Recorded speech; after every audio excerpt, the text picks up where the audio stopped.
he's a flawed human being. Burn the prosthetics maybe 150, 200 times. And it will make people cry quite a lot. My next guest contorted both his voice and his body to drive the performance of Gollum, the CGI character who of course appears in the second of the 3 Lord of the Rings films. Here's the actor Andy Serkis to explain the 3 stages of filming. The nub of it was really kind of shooting every single scene on location with the other actors, Sean Astin and Elijah Wood, and that's where the kind of the reality comes from, the fact that the character's driven by the interactive processes of acting together, you know, rather than 2 actors acting against a tennis ball and a stick. So we shot every scene on location, and then I repeated every single scene again in a motion capture studio with a suit with dots on, which basically drove this computer-generated image of Gollum, so it would move in real time to my movements, and I'd then replace myself back into the scenes that we'd already shot.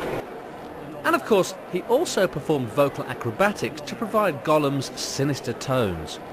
Bearing in mind the extreme nature of Gollum, his unconventional appearance, repulsive physicality and warring personalities, how did Andy manage to give something of himself to the role? That's a good question, and actually when I started, you know, ostensibly you'd think, well, it's a CG character, you know, he's a very extreme-looking creature. How much can you humanise him or bring him close to yourself? And weirdly enough, over the four years of playing him, I realised that in fact, you know, he represents a large part of myself, and including my, you know, observations I've made about my children and so on. You know, Smeagol is very much based on my children, and it's the whole thing about the loss of innocence, the loss of Smeagol's innocence and becoming Gollum and killing his cousin for the ring and then being corrupted by it is themes that I've kind of put quite a lot of myself into. So a lot of myself is actually up there on the screen.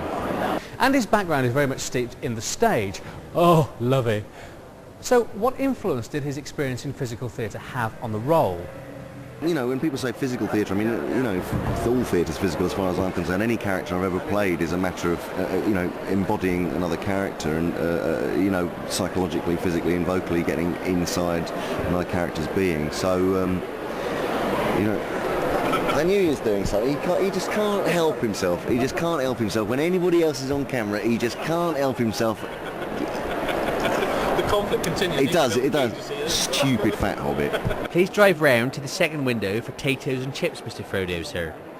Back to his character, and I wondered what made Andy so protective of Gollum. I've always seen him as an everyman character, that he's a flawed human being, which on the whole most people are on the planet, you know, and that's why I wanted to, because of his looks, because of his, you know, the ability very early on for the audience to judge Gollum as a character. I kind of wanted to take the tack that, you know, Gandalf says to Frodo, be very careful how you deal out judgment. You know, Gollum has a part to play in this journey, and you know, you can't judge a book by its cover. That, you know, and that was my kind of whole ethos for the way I played Smeagol. That essentially he is a kind of a victim of this obsession, as opposed to someone who, you know, he needs the ring, and like you say, he loves and hates the ring as he loves and hates himself, and that's a lot of people relate to that.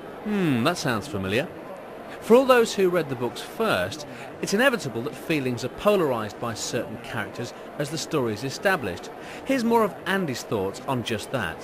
If you've got a character who's instantly kind of categorised at the beginning of a film and has no psychological journey or arc, it makes for a very dull character, and so we work very, very hard at bringing out lots of different shades of you not quite knowing which side of the personality to trust. I mean, at the end of the film too, you think, you know, Smeagol is the kind of the light, sort of childish side, and Gollum is the dark, you know, kind of evil side. But in fact, in the third film, there's other stuff going on, and the sands are kind of shifting psychologically, and so it was always trying to keep the audience's interest so that they couldn't kind of say he's an evil character.